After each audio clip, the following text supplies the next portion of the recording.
Yeah. Good morning. I am very happy because I am with one of the famous freight forwarding of the world because he have a very good, he is a very good writer. He has every week information about the freight forwarding. How are you, Chad, the new member of Sky Alliance? Yes, I'm a new member, only what, 2-3 months now? And I'm doing very well, thank you very much. Fantastic introduction. I feel I know you for a long time because you express a lot of things during when you write, you know? Yes, I believe marketing is integral to what we do. I've got a famous mantra. When you do marketing, you don't sell. You basically give of yourself. People need to know who you are more than they need to know more about your products. So my weekly email blogs, which are 4 years now, I think I've done 250, 300 blogs. So they tell stories rather than sell products, but it just makes me familiar globally. So thank you. And you have a very English tone that it's very funny and good for the people who wants to understand more about your culture too. Absolutely. Well, obviously UK with the Empire and the Commonwealth, lots and lots of history, and people like the British humour. So I try to bring some of that. Going for the standard about the interview, knowing more about you. Let me a little bit about your company. Okay, fine. So next month in September will be our 25th year. So we are celebrating, we are proud. We started in 1996 when I was 24 years old. So yeah, next month we are having a relaunch, we're having a rebrand, we're having a brand new marketing materials, brand new website. It's going to be exciting. We're going to go digital platforms. So yeah, so 1996, as a young guy, I had the pleasure of working for several carriers, CMA CGM. I also worked for NYK, and I also worked for K-Line. And then in the mid to early 90s in the UK, a lot of the carriers were closing down their regional offices. So back in the 90s and the 80s, we used to have offices at the ports, in the regions, in Birmingham, in London, in Manchester. And then all of a sudden, because they were losing money, they decided to close majority of the regional offices. So whereas I worked for 3 carriers in one city, that opportunity had gone. So I'd also worked for a very small freight forwarder. And being very honest, I enjoyed the freight forwarding more than I did working for a carrier, as you can appreciate. So after sort of being what we call in the UK, being made redundant twice in 2 years, I made the decision to go on my own. So Millennium Cargo, September 1996, were launched as a NVOCC operator. Predominantly, it was exactly what K-Line did. So it was FCL containers in and out of Asia, to the USA, to all the Middle East markets. So we set up as a full load operator. And then quickly we realized that we were approached by some significant partners in India. And then our sort of business went along the lines of imports consolidation from India. So we sort of worked with some of the big guys, including Eculine over in India. And yeah, that's where we sort of cut our teeth. And we're still here today, I'm proud to say. It's so interesting to know more about the history, you know, how you stay in the market many years, working hard. I'm not sure it's so exciting 24/7 freight forwarding service after all these things happen with the pandemic, no? What is your opinion about the container crisis, the situation with the container? I know that you write a lot about that, but I want to know in live, you know? Yeah, well, to answer the first part of your question, how do you manage to survive 25 years in freight? And the simple answer to that, Juan, is you have to love what you do. So as much as Millennium Cargo is 25 years old, I've actually been in the business for 33 years. And I'm honestly going to tell you now, I love my job. I enjoy what I do. You know, I get to speak to different people from different countries all day long. From the moment I wake up, I'm talking to China, I'm talking to Asia, India, Middle East. And as the sun rises, I end up in Latin America, South America, you know, so I think it's fascinating. As for the container crisis, wow, I've never known anything like it. And, you know, having worked for 3 large carriers in the past, I sort of have a mentality on how they work. And let's just say carriers in general never made profit. They never made money doing containerization, you know, vessel, container shipping. Of course, the likes of Maersk Line, you know, world's #1 carrier, they do many different things. And I always say, that's why in the UK, we haven't got a shipping line. If you may remember in the 80s and the 90s, we had a shipping line called P&O. You may remember, but they were soon bought out by Lloyd, P&O Lloyd.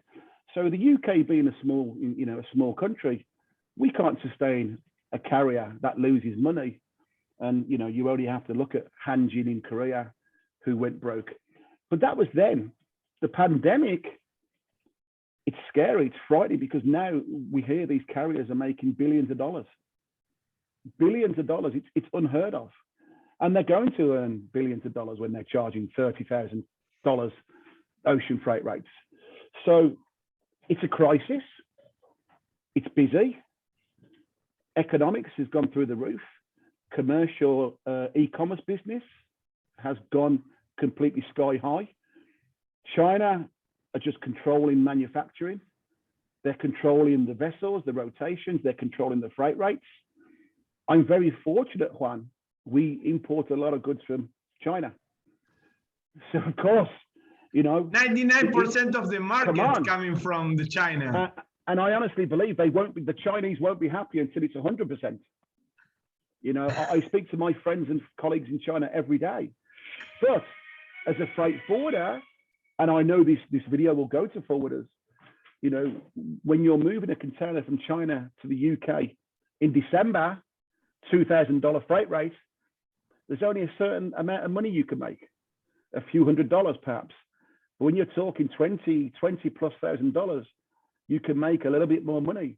So every carrier, every forwarder I know, we are at capacity. We're busy.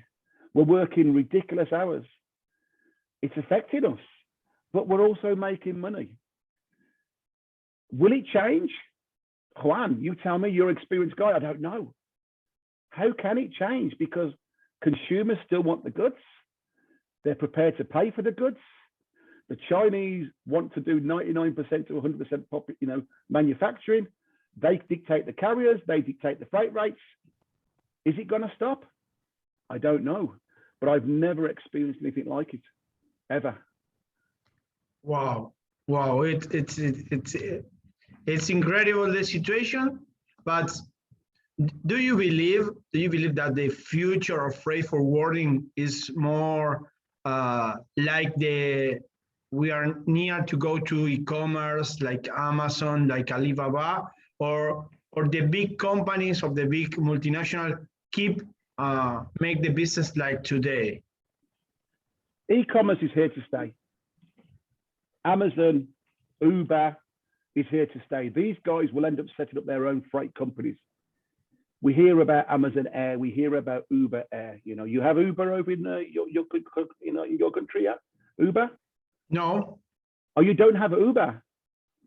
Okay. So Uber, yes. Yeah. Yes. So again, you know, it's a matter of time before we have Amazon and Uber Freight. There's already talks about this. So e-commerce is here to stay. As an individual, as Chad, that's not good, because that creates the death of the high street. So when Chad wants to go out and buy products and walk around the malls and the shops, are these places going to be around, or are they going to close? Because the younger generation, and I can speak on behalf of my family, my wife and my son and my daughters, everything is online. We have 3, 4, 5 deliveries a day to my home. But then in the next breath, you can't complain when you go to the shopping mall and there's no shops, because you're not supporting them, you know? So that is definitely going to continue to grow, 100%. Great, great.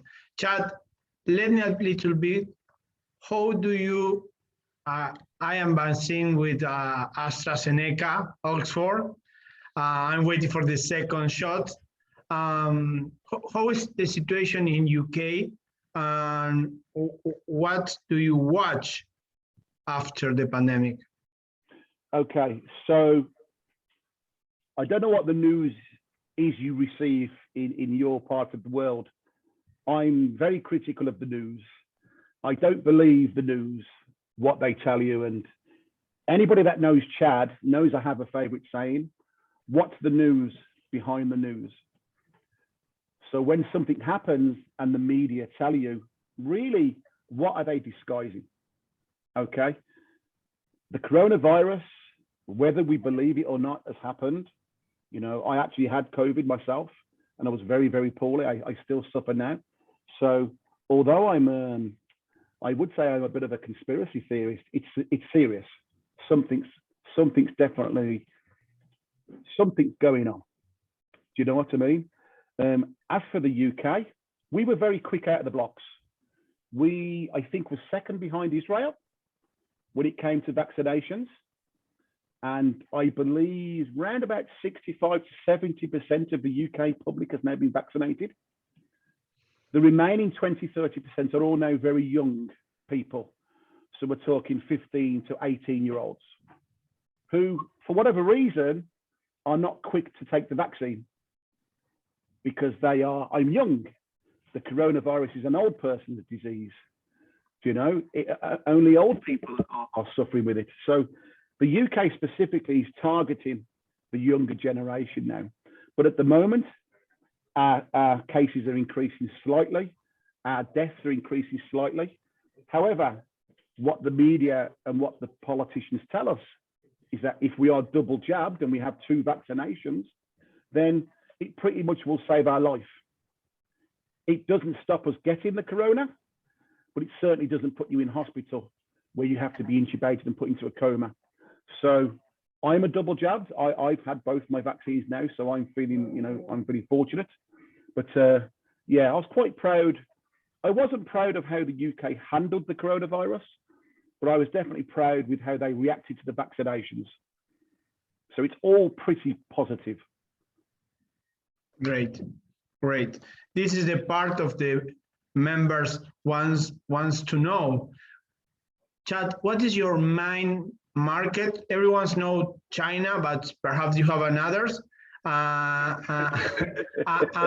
What do you believe in the near future your customers can have a good developing in a specific area, perhaps Africa or South America? Yeah, so as I said, Millennium Cargo was set up as a UK Asia operator. So our main focus has always been Asia. Obviously, the last 5 to 10 years, it's become hugely China emphasis. But you can't just rely on China. So we've got good connections in India. As I say, we used to work with some of the large consolidators out of India. We do quite a bit of business in the Middle East, of course. Africa, I agree, is a booming market. But the amount of machinery, second-hand machinery that leaves the UK going to Africa is significant.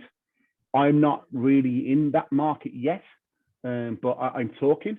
So for Millennium, the exciting prospect of joining Sky Alliance was the fact that, like so many traditional forwarders in Europe, we do rely on Asia, and it's that sort of part of the world. But I've got good friends in the USA. I've got good friends in Brazil, but I don't do a lot of business with these areas. So I want to do business with Guatemala. I want to do business with Chile. I want to do business with Costa Rica, Ecuador, but I've got no real partners there. And it's almost like I want to work with my partners to develop these trade lanes, you know, because there's business between these countries. It's Yes. not huge, but there's business. I mean, come on, Brazil, for example, Argentina, plenty of business. So while I do work with the US and Argentina and Brazil, the three big guys, all these smaller countries definitely need support. So for me, that's exciting. That's why I've joined the network, Sky Alliance. New friends, new partners, new challenges. And let's grow some business together. That's my job, right? It's a great pleasure to know you, Chad. I hope to see you. Oh, do you like football? Oh, sorry, I was just having a cup of tea. Yes. You don't mind? Yeah, of course. Anybody that knows Chad knows I'm a big football fan. Aston Villa. Aston Villa. Yeah. We had a player called Juan Pablo Angel from Colombia. He was one of the Martinez, we was the goalkeeper Argentina. there. Correct. England's #1 goalkeeper, yes. Yeah. Chad, it's a big pleasure for me start talking with you, know you, and I hope I can enjoy your weekend newsletter next week. Tomorrow. Tomorrow, okay. Every Wednesday. Every Wednesday. Yeah, but sometimes I let you into a secret. If I'm super busy, it might be Thursday. But yeah, and honestly, just give me feedback, because when I get feedback on my articles, that's what encouraged me to do more. You know, I think I have now 12,000 people on my database, and I get hundreds of replies every single week. And that's what drives me on to do more. You know, it's me educating you guys about what's going on in my world and on in the UK. Thanks, Chad, for your time. I hope we can see you soon. In Miami, if God wants. If not, see you soon too. Is Miami happening in October? I believe yes, because the situation is going better, but nobody knows. We are ready. Nobody knows. Well, in the UK, they changed the trade lanes every 3 weeks. So 1 week we can go to the US, next week we can't. It's very strange, the situation, because every day change. Absolutely. I'm watching CNN.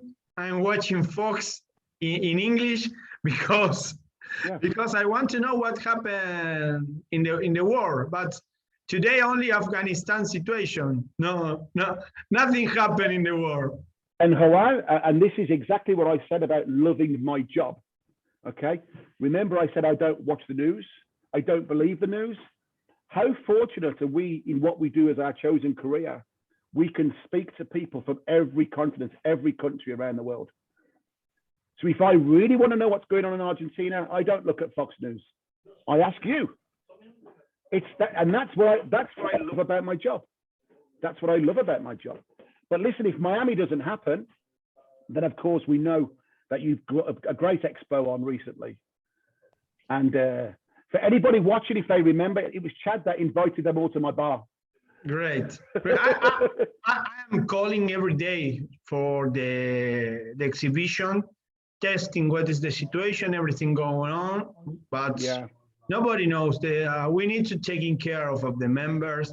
Everyone's who know me that I work very hard to know if any agents come to USA or Miami can come back to the country of origin. For that reason, I am checking every day. The situation today is good, but this is strange. It's like January of 2020. It's strange. Oh yeah. You know what? It will work itself out. If it happens, it happens. If not, we do another expo. Yes, But exactly. I think all members, I think I speak on behalf of all members, we are counting down the days when we can go back on an aircraft and fly to some beautiful part of the world and meet our friends face to face. That's so important now, and I think everybody's looking forward to that. Yes, Especially me. we need to be a good leader. I need to be a good leader, and it's not so important perhaps to be one-to-one, face-to-face. And perhaps we need to wait, but I'm 100% sure that I'm doing the best for Miami conference. Will be a great experience, but yeah. I'm checking because Europe is finished the holidays, the vacations, and these 2 weeks are very important for the world. And most importantly, we know you will do the right thing. Thank you very much. That's the most important thing, yeah? I read you tomorrow, and I hope to see you soon, Chad. Thank you very much for your time. My pleasure. Thanks for the interview. Thanks for the invitation. Take care. Speak soon. Bye.